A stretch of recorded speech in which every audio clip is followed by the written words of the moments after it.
I'm back with another reaction, guys. Yep. Okay, so basically, wait, hold on, intro. Wait for it. What's up, guys? It's Parodies and Reactions HD here, and I'm back with another reaction for you guys. And it is called Three Scary True Subway Stories. Very interesting. You should go subscribe to this guy. I did his reactions a lot. Them scary little things that I be watching. Yes, I get it from him. His YouTube channel name is Mr. Nightmare. You can go find him on YouTube, like I just said. Right. But Mr. Nightmare, yep, that's his channel. Okay, so let's get started. I used to be in love with the Subways when I was. I'm still 15, but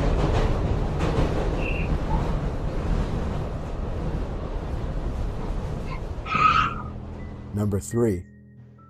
My dad has been an MTA Transit subway station manager for 35 years. With this job, there has to be a manager on duty at all times, so he's practically done every single possible shift throughout his career. That means he's done his fair share of night shifts. Most trains were completely empty throughout the night. He said it was the only nice part about doing the night shift. He has a series of funny and weird night shift stories to tell, but there's one downright horrifying one. My dad had just boarded the train to move to his office at another station. He was alone when he got on, which was at about 3 in the morning. At the next station, someone boarded. My dad describes him as a white, tall and skinny man, wearing a heavy jacket and beanie. He shot my dad a quick glance before sitting in the furthest corner away from him. My dad said that he felt uncomfortable as the guy kept looking up at him every so often. When my dad's stop came, he got off, as well as the other man. He walked to his office door, unlocked it, and looked behind him. The man in the jacket was pacing around only about 50 feet away. My dad stepped into his office, shut the door, locked it, and sat at his desk. 5 minutes later, someone started to try and turn the doorknob. After the person on the other side of the door realized it was locked, they started to knock softly. My dad called out, "Who is it?" And they responded, "I want to talk." He told whoever it was to go away. He says he knew trouble when he saw it. He had a good feeling it was the guy from the train, as this station at a time like this was apparently always completely empty. My dad told the guy to go away.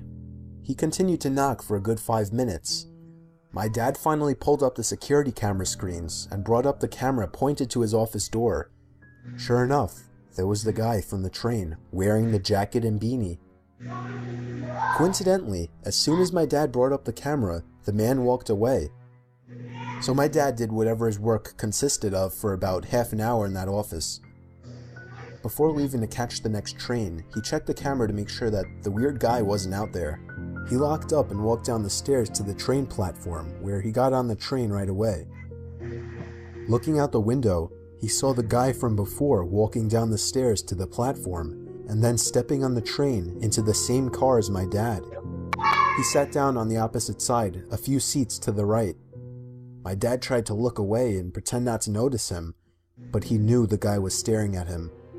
He at one point gave in and stared back, giving a slight nod and smile in some sort of truce attempt before looking away again. The man stared at my dad the whole ride to the next station, but my dad never looked back at him once after the first time. Now you may be asking, why didn't he try to forcibly get the guy to back off? Well, despite my dad's intimidating size, he's always been a complete teddy bear, no bark and no bite. Plus, he says he feared that guy was armed, and that one small motion could lead to death. When the train stopped at the station, my dad practically ran all the way back up to the streets, constantly glancing over his shoulder, and yes, the man from the train was following him. My dad had to find the first public building still open to try and escape. He found a Wendy's that was open and stepped inside. He sat and watched as the guy following him walked up to the window, stopped, and stared my dad down through the glass for about 10 seconds before turning around and walking across the street and then down the sidewalks. My dad said he ate, waited a little longer, then left the Wendy's to get to his third and final station for the night. The scariest part When my dad was in his third office, as he was checking the security cameras out of the paranoia of the situation, he caught the guy from the train pacing around the outside, only about 30 feet from his office. He then stopped, looked up at the camera, and according to my dad, literally froze and stared for no less than a minute. When he finally lowered his head, he walked away out of the station to never be seen by my dad again. My dad doesn't know if he was followed after leaving the Wendy's, but that would only make sense.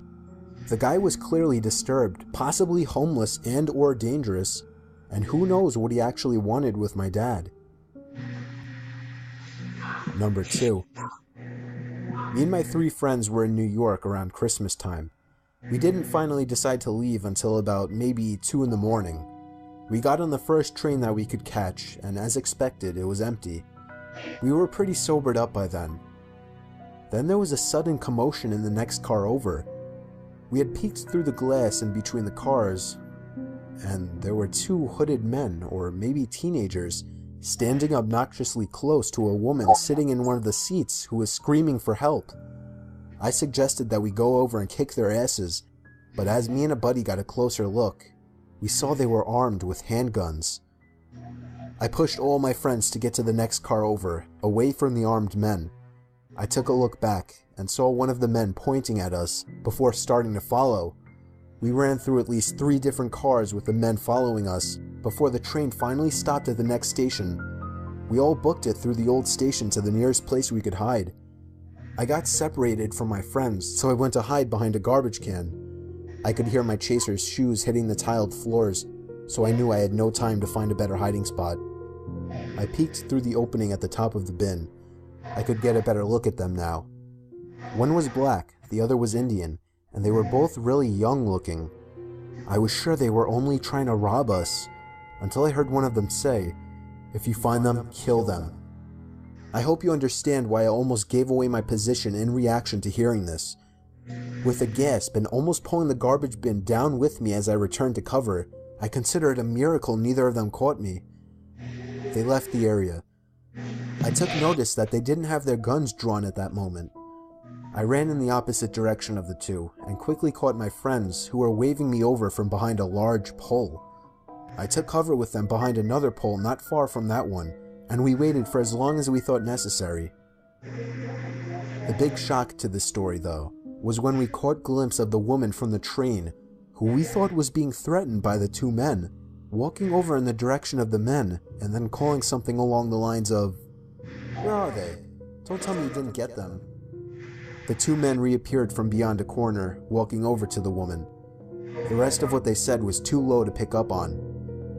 They walked back down the stairs to the platforms, and as we could guess, waited for another train to run their trap again.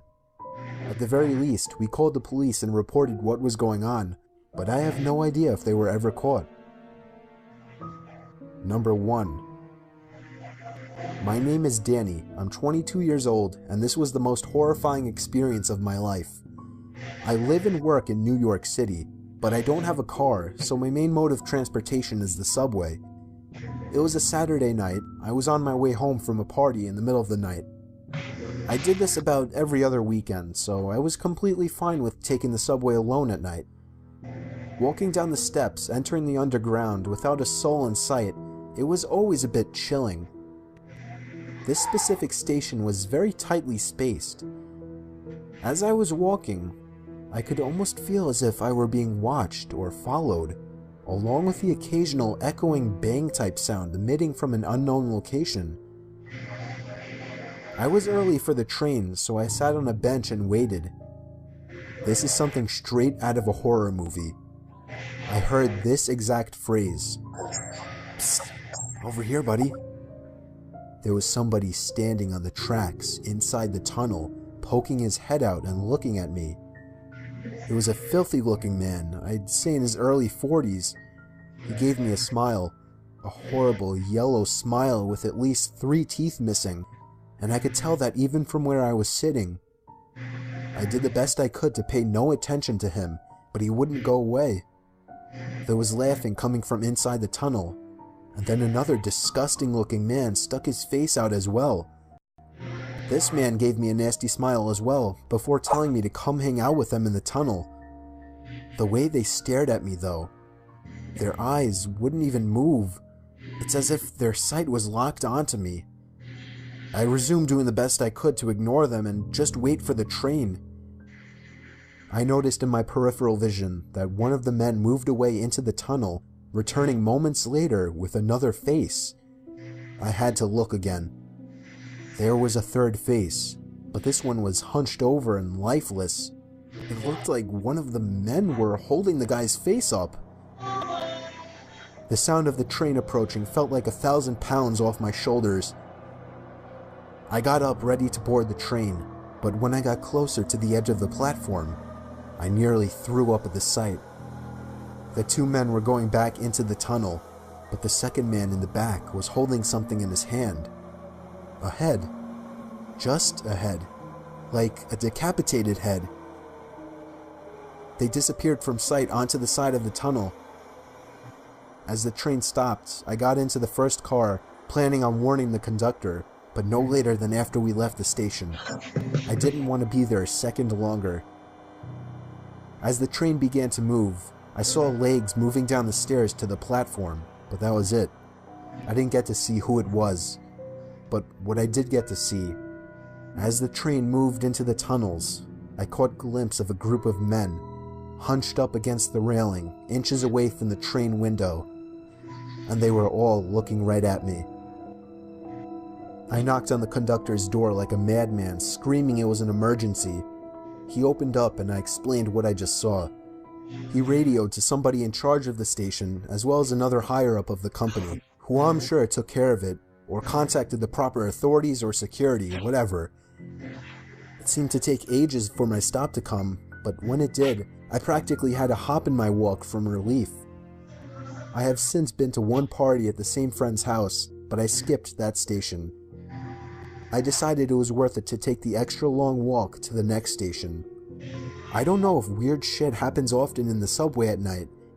In my experience prior to this incident, it never did. But after this experience, I think I should say you should be extremely cautious when in an isolated place like a subway station late at night.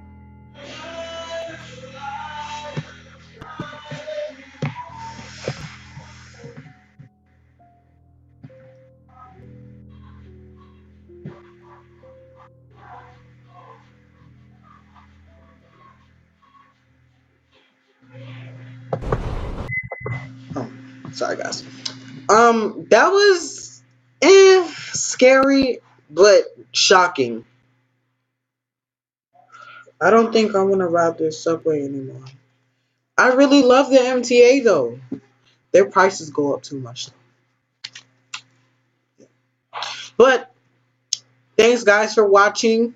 As per usual, leave a like, a comment, a nice, beautiful comment, and subscribe. Thank you guys. See you later.